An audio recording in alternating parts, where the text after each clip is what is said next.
হাতের কবজি, কনুই, আঙুলের কাঠ এবং এই সমস্ত গাঁটে যন্ত্রণা সহ ব্যথা এবং গাঁটে প্রথমত প্রদাহ হয় অর্থাৎ ব্যথা হয়, পরে এই ব্যথা বাতে পরিণত হয়।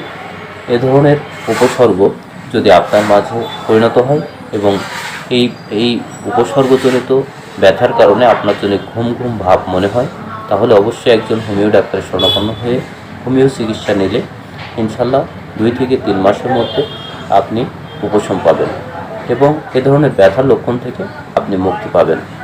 আর যদি আপনি একে হোমিও হল চেম্বার থেকে চিকিৎসা নিতে চান, তাহলে অবশ্যই আসতে হবে, চিকিৎসা নিতে হবে, ইনশাল্লাহ উপকার পাবেন।